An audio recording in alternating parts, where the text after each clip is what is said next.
அனைவருக்கும் வணக்கம்.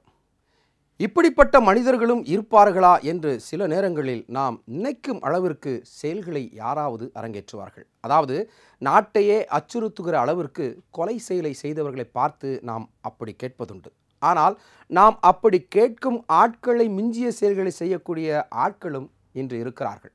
அவர்களுக்கு தங்கள் சொந்த வெறுப்புகளுக்காக அது யாராக இருந்தாலும் ஒரு தனிப்பட்ட மனிதரோ அல்லது ஒரு குழுவோ அவர்களது வன்மத்தையும் பழியையும் தீர்த்து கொள்ள ஊரையே கொலை செய்யவும் தயங்குவதில்லை. இப்படித்தான் கர்நாடக மாநிலம் யாத்கரேவில் ஊர் பொதுக்குழாய் தண்ணீர் தொட்டியில் விஷம் கலந்ததால் ஒரு பெண் உயிரிழந்ததோடு பலர் உயிருக்கு ஆபத்தான நிலையில் மருத்துவமனையில் அனுமதிக்கப்பட்டிருக்கும் பரபரப்பான சம்பவத்தை பற்றி இன்றைய கோப்பியம் நிகழ்ச்சியில் விரிவாக பார்க்கலாம்.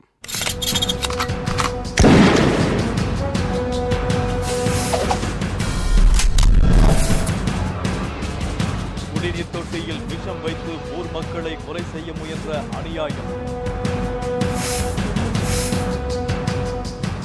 குடிநீர் அருந்திய பெண் இறந்து போனதால் கொதித்து போன கிராம மக்கள். குடிநீரில் விஷம் கலந்த மர்ம நபரை தீவிரமாக தேடி அலையும் போலீஸ்.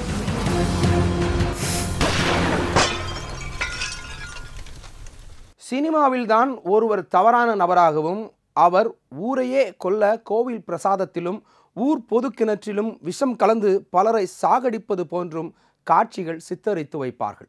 சினிமாவில் அந்த ஒரு குறிப்பிட்ட நபர்தான் வில்லன். ஆனால் நிஜ வாழ்க்கையில் இப்படிப்பட்ட அநியாயமான சம்பவத்தை செய்ய நல்லவர்கள் போன்று வலம் வருபவர்கள் கூட தயங்குவதில்லை. இந்த பழி உணர்ச்சி கொஞ்ச நஞ்சம் இருந்த பழி பாவம் என்ற பயத்தை காணாமல் செய்ததன் விளைவுதான் இப்படி பல அப்பாவி உயிர்களை கொன்றாவது பழியை தீர்த்து கொள்ளும் எண்ணம் வருவதற்கு முக்கிய காரணம். கர்நாடக மாநிலத்தில் சென்ற மாதம் கோவில் பிரசாதத்தில் விஷம் வைத்ததில் பலர் கொல்லப்பட்டிருந்த நிலையில் மீண்டும் அதே போன்று பொதுக்குழாய் தண்ணீர் தொட்டியில் விஷம் கலந்த அநியாயமான சம்பவத்தின் உண்மை என்ன, அதன் பின்னணி என்ன என்பதை பற்றி இப்போது பார்ப்போம்.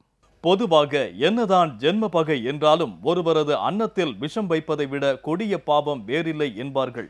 குழந்தை முதல் வாய்ப்பேச முடியா விலங்குகள் வரை அனைத்து ஜீவராசிகள் உயிர் வாழ்வதற்கு ஆதாரமான குடிநீரில் விஷம் கலப்பது என்பது மன்னிக்க முடியாத குற்றமாகும். ஆனால் ஒரு சிலர் சொந்த பகையை தீர்த்து கொள்ள அன்னதானத்தில் விஷம் கலப்பது, ஊர் மக்கள் பயன்படுத்தும் நீர்நிலைகளில் விஷம் கலப்பது என்பது தற்பொழுது சர்வசாதாரணமாக மாறி வருகிறது.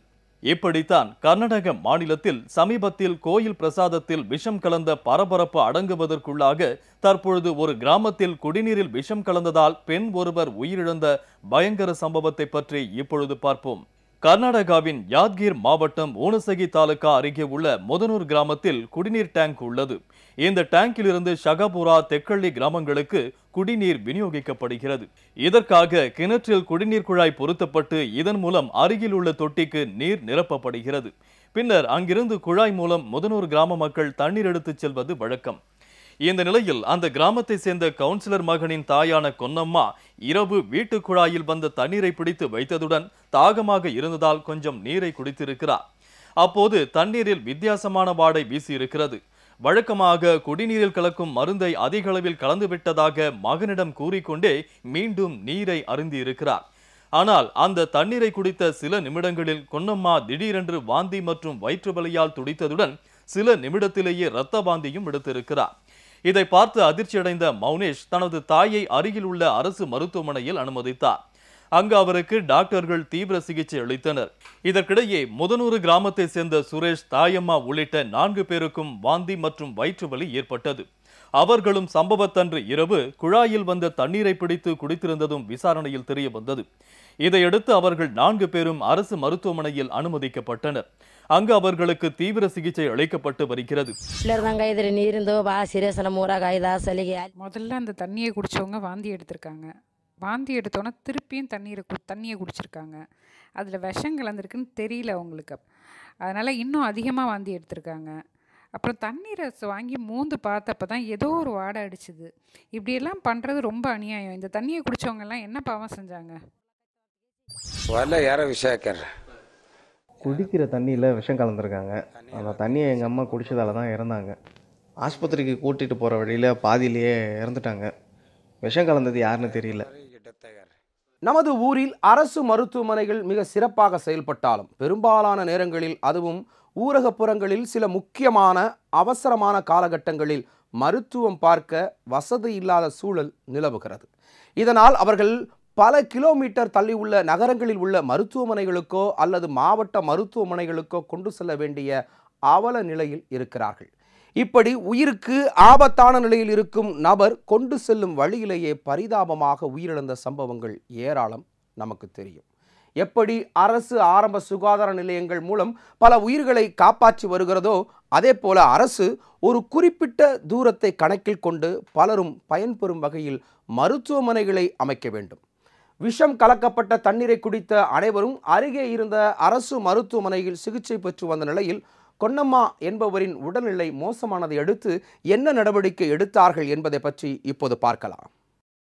அரசு மருத்துவமனையில் சிகிச்சை பெற்று வந்த கொன்னம்மாவின் உடல்நிலை மோசமானதை அடுத்து அவர் மறுநாள் அதிகாலையில் மேல் சிகிச்சைக்காக கலபுரகி மாவட்டத்தில் உள்ள அரசு மருத்துவமனைக்கு கொண்டு செல்லப்பட்டார். அங்கு அவரை பரிசோதித்த மருத்துவர்கள் மருத்துவமனைக்கு வரும் வழியிலேயே கொன்னம்மா இறந்துவிட்டதாக தெரிவித்தனர். இதற்கிடையில் இரவு முதனூறு கிராமத்திற்கு குழாயில் வந்த தண்ணீரை குடித்ததாலும் அதில் விஷம் கலக்கப்பட்டிருந்ததாலும் தான் கொன்னம்மா உயிரிழந்ததாக தகவல் பரவியது. அது மட்டுமின்றி அந்த பகுதி தண்ணீரில் மருந்து வாடை அடிப்பதை அறிந்த பொதுமக்கள் குடிநீர் விநியோகிக்கும் பம்ப் ஆபரேட்டர் முனிஷிடம் இது பற்றி தகவல் தெரிவித்திருக்கின்றனர். இதையடுத்து குடிநீரை பரிசோதித்த அவர் குடிநீரில் ஏதோ கலந்திருக்கிறது என்பதை அறிந்து உடனடியாக தண்ணீர் விநியோகத்தை நிறுத்தியதுடன் மேல்நிலை நீர்த்தேக்க தொட்டியிலிருந்து விநியோகம் செய்த நீரை யாரும் உபயோகிக்க வேண்டாம் என்று கிராமம் முழுவதும் தண்டோரா போடும்படி பொதுமக்களிடம் கேட்டுக்கொண்டார். மேலும் இது குறித்து உயர் அரசு அதிகாரிகள் மற்றும் கெம்பாவி போலீசாருக்கு முதனூறு கிராம மக்கள் தகவல் தெரிவித்ததும் விரைந்து வந்த அதிகாரிகள் விசாரணை நடத்தியதோடு உடனடியாக குடிநீரை ஆய்வுக்குட்படுத்தினர். அப்போது முதனூறு கிராமத்தில் உள்ள தண்ணீர் தொட்டியில் எண்டோசல்பான் என்ற பூச்சிக்கொல்லி மருந்து கலக்கப்பட்டிருப்பது கண்டு அனைவரும் அதிர்ந்து போயினர். ஆனால் தண்ணீர் தொட்டிக்குள் விஷத்தை ஊற்றியது யார் என்பது தெரியவில்லை. இது குறித்து கெம்பாவி போலீசார் வழக்கு பதிவு செய்து தீவிர விசாரணை நடத்தி வருவதுடன் தண்ணீரில் விஷம் கலந்த மர்ம நபர்களையும் வலைவீசி தீவிரமாக தேடி வருகின்றனர். இந்த சம்பவத்தால் முதனூறு கிராமம் பெரும் பதற்றத்தில் உள்ளது. யாதகிரி ஜில்லையா ಹುಣಸಗಿ ತಾಲೂಕಿನ எங்களுக்கு ரிப்போர்ட் வந்துச்சு, குடிநீரில் விஷம் கலந்துருக்கு அப்படின்னு. அதை குடித்த சில பேர் பாதிக்கப்பட்டு மருத்துவமனையில் அனுமதிக்கப்பட்டாங்க. அதில் வயதான பெண்மணிக்கு உடல்நிலை மோசமடையவே அவரை கல்புர்கி மருத்துவமனைக்கு அனுப்பி வச்சாங்க. ஆனால் மருத்துவமனை போகிற வழியிலே அவங்க இறந்துட்டாங்க. அவங்களுக்கு கல்புர்கி மருத்துவமனையில் பிரேத பரிசோதனையும் நடந்திருக்கு. இந்த தண்ணியை குடிக்க வேணான்னு ஊர் முழுக்க தண்டோரா போட்டிருக்கோம். டேங்கர் லாரி அரேஞ்ச் பண்ணியிருக்கோம்.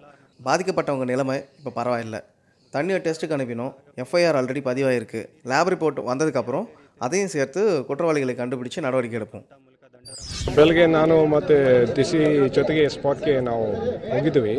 இந்த சம்பவம் தொடர்பாக கேள்விப்பட்ட உடனே அங்கே போய் தண்ணியை டெஸ்ட்டுக்கு எடுத்து அனுப்பணும். ஆல்ரெடி கேஸ் ஃபைல் பண்ணாலும் லேப் ரிப்போர்ட் வந்ததுக்கப்புறம் தான் அதை வச்சு தான் ஃபர்தர் இன்வெஸ்டிகேஷன் ஆரம்பிப்போம். எங்களுக்கு கொஞ்சம் க்ளூ கிடச்சிருக்கு. இருந்தாலும் லேப் டெஸ்ட் வந்ததுக்கு பிறகு தான் தீவிர விசாரணை நடத்தப்படும்.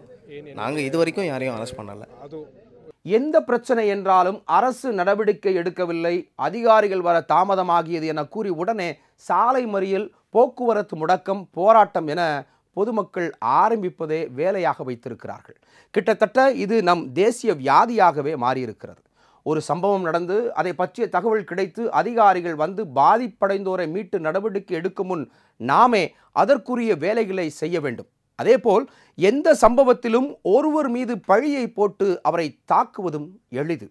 யார் மீது குற்றச்சாட்டு இருந்தாலும் காவல்துறையிடம் கூறி அவர்கள் மூலம் நடவடிக்கை எடுக்க வேண்டுமே தவிர எந்த சூழலிலும் சட்டத்தை கையில் எடுத்துக்கொள்ளவே கூடாது.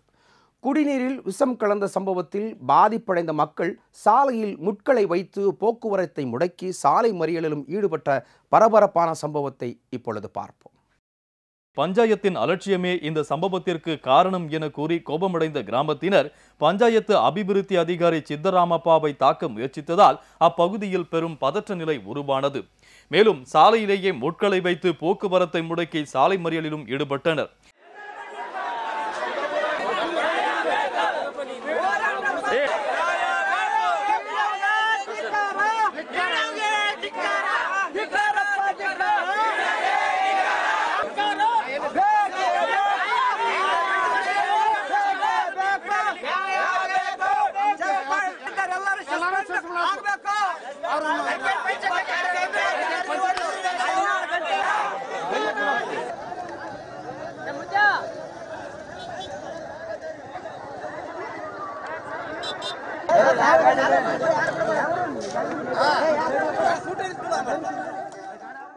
இந்த நிலையில் இது பற்றி அறிந்த முதலமைச்சர் குமாரசாமி உடனடியாக யாதகிரி மாவட்ட ஆட்சியரை தொடர்பு கொண்டு உடனடியாக சம்பவம் நடந்த கிராமத்திற்கு சென்று விசாரணை நடத்தும்படி உத்தரவிட்டார்.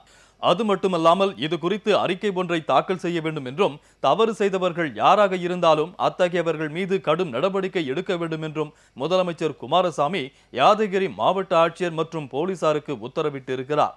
மேலும் மருத்துவமனையில் சிகிச்சை பெறுபவர்களுக்கு இலவச சிகிச்சை ಅಳಿக்கும்படி ಉತ್ತರವಿಟ್ಟಿರುವುದೂ குறிப்பிடத்தக்கது. ನಮ್ಮದು ಆದ್ಯ ಕರ್ತವ್ಯ ಆಗ್ತದೆ. ಯಾಕಂದ್ರೆ ಈ ಜನರು ಮತ ಹಾಕಿ ನನ್ನ இந்த ஜனங்களால் தான் நான் இப்போ எம்எல்ஏவாக ஆயிருக்கேன். இந்த மக்களுக்கு செய்ய வேண்டியது எனது கடமை. அரசு உதவித்தொகை சலுகைகள் தருவதற்கு முன்னாடி என்னால் முடிந்த அளவுக்கு பாதிக்கப்பட்டவர்களுக்கு உதவிக்கரம் நீட்டியுள்ளேன். இறந்தவர்கள் குடும்பத்துக்கு 50,000 ரூபாயும் பாதிக்கப்பட்டவர்களுக்கு 10,000 ரூபாயும் கொடுத்துள்ளேன். தண்ணீரில் விஷம் கலப்பது மிக கொடுமை. ஏற்கனவே தண்ணீர் கஷ்டத்தில் மக்கள் அல்லல் பட்டு இருக்கிறப்ப இப்படி விஷம் கலக்கிறது எவ்வளோ பெரிய பாவம். கடவுள் இதை செய்தவர்களை சும்மாவே விட மாட்டார். ஏதாச்சும் சண்டைனா பேசி தீர்த்துருக்கலாம். அதை விட்டுட்டு ஊர் தண்ணியில் விஷம் கலக்கிறதுன்றது அநியாயம். இனி ஊர் புது நீர்நிலைகளை நாங்கள் பாதுகாக்கிறது தான் எங்களுடைய கடமை. இதைத் தொடர்ந்து யாதகிரி மாவட்ட கலெக்டர் எஸ்பி உட்பட மற்ற அதிகாரிகள் முதனூர் கிராமத்திற்கு சென்று விஷம் கலக்கப்பட்டதாக கூறப்படும் கிணற்றை ஆய்வு செய்தனர். காங்கிரஸ் கட்சியைச் சேர்ந்த சுரங்கத்துறை அமைச்சர் ராஜசேகர் பாட்டீலும் உடனடியாக அந்த கிராமத்திற்கு விரைந்து பாதிக்கப்பட்டவர்களுக்கு ஆறுதல் கூறினார். நான் இந்த விஷயம் கேள்விப்பட்ட உடனே சட்டசபையில் இருக்கிற எல்லா வேலையும் விட்டுட்டு இங்கே வந்தேன். எல்லா தாலுக்கா ஆஃபீஸுங்க போலீஸ்காரங்க சம்பவ இடத்துக்கு விசாரிக்க போயிருக்காங்க. இது யாரோ ஒரு விஷமி வேலை தான், திட்டமிட்டு தான் இதை செஞ்சுருக்காங்க. அந்த இடம் ரொம்ப உள்ளடங்கி இருக்கு. அங்கே போய் இதை கலந்துருக்காங்கன்னா இது தற்செயலாக எல்லாம் நடக்கலை, திட்டமிட்டு தான் இதை செஞ்சுருக்காங்க. இந்த சம்பவத்தில் பாதிக்கப்பட்டவங்களுக்கு சிகிச்சை அளிக்க ஏற்பாடு பண்ணியிருக்கோம். அதற்கான செலவையும் அரசு ஏற்றுக்கும். இந்த செயலை செய்தவங்களுக்கு யாராக இருந்தாலும் கண்டிப்பாக தீவிர நடவடிக்கை அவங்க மேலே எடுக்கப்படும். இப்பொழுது தண்ணீருக்காக தண்ணீர் லாரிகளை ஏற்பாடு பண்ணியிருக்கோம். முதலமைச்சரை சந்தித்து இதை பற்றி கூறி அடுத்த கட்ட நடவடிக்கை குறித்து சீக்கிரமாக நாங்கள் சொல்கிறோம். கடந்த டிசம்பரில் தான் சாம்ராஜ் நகர் மாவட்டம் ஹனூர் தாலுகா சுளவாடி கிராமத்தில் உள்ள கிச்சுக்குத்தி மாரம்மா கோவிலில் பிரசாதத்தில் விஷம் கலந்ததால் 17 பக்தர்கள் உயிரிழந்த சோகம் மறைவதற்குள் விஷம் கலந்த குடிநீர் குடித்து ஒருவர் உயிரிழந்த சம்பவம் பெரும் அதிர்ச்சியை ஏற்படுத்தி இருக்கிறது. இதேபோல் கடந்த சில நாட்களுக்கு முன்னர் வேலூர் மாவட்டம் திருப்பத்தூரை அடுத்த குறும்பேரி கிராமத்தில் ஒட்டையேரி பகுதியில் குடிநீர் கிணற்றில் இருந்துதான் மின் மோட்டார் மூலம் குழிப்பேரி மேல்நிலை நீர்த்தேக்க தொட்டிக்கு தண்ணீர் ஏற்றி பாரத கோவில், காந்தமேடு, அம்பேத்கர் நகர் என சுமார் 10 ஊர்களுக்கு குடிநீர் விநியோகம் செய்யப்பட்டு வருகிறது. இந்நிலையில் கடந்த திங்கட்கிழமை காலை தண்ணீர் ஆபரேட்டர் கிணற்றின் தண்ணீரை நீர் தொட்டிக்கு ஏற்ற பார்த்த பொழுது கிணற்றில் மீன் மற்றும் கொக்குகள் இறந்து கிடந்ததை பார்த்து அதிர்ச்சி அடைந்தார். பின்னர் இந்த குடிநீரில் யாரோ மர்ம நபர்கள் விஷம் கலந்திருப்பதாக திருப்பூர் தாலுகா போலீசாருக்கு தகவல் தெரிவித்தார். திருப்பத்தூர் தாலுகா போலீசாருக்கு தகவல் தெரிவித்தார். தகவல் அறிந்து வந்த திருப்பத்தூர் கிராமிய காவல் ஆய்வாளர் உலகநாதன் மற்றும் போலீசார் கிணற்றை ஆய்வு செய்து அதிலிருந்து குடிநீரை சோதனைக்காக அனுப்பினர். அதிர்ஷ்டவசமாக இந்த சம்பவத்தில் யாரும் உயிரிழக்கவில்லை என்றாலும் குடிநீரில் விஷம் கலந்தது பலரையும் பீதியடைய வைத்திருக்கிறது. ஏரியில் கிணறு ஒன்று இருக்குது. அதில் நைட்டு யாரோ மர்ம நபர்கள் விஷம் தண்ணியில் கலந்துட்டு இருக்காங்க. அது கிட்டத்தட்ட ஒரு 10 ஏரியாவுக்கு அந்த தண்ணி குடிக்கிறதுக்கு சப்ளை ஆகுது. அந்த 10 ஏரியான்னு பார்த்தீங்கன்னா அம்பேத்கர் நகர், காந்தமோடு, அந்த பக்கம் மேலே பாரத கோயில் வட்டம் எல்லாம் சப்ளை ஆகுது. அதாவது யாரும் தெரியாத நைட்டு ஆப்ரேட்டர் காலையில் விடிக்கலாம் தண்ணி எடுத்து உள்ள பார்க்கக்குள்ள கொக்கு, மீன் எல்லாம் செத்து கிடந்திருக்கு. அதில் நாங்கள் அதிகாரிகளுக்கு தகவல் சொல்லியிருக்கோம். காவல்துறைக்காருக்கும் போயிருக்காங்க. அவங்க காவல்துறை அந்த மர்ம நபரை கண்டுபிடித்து தகுந்த நடவடிக்கை கொடுக்குமாறு உங்களை பணியுடன் கேட்டுக்கொள்கிறோம்.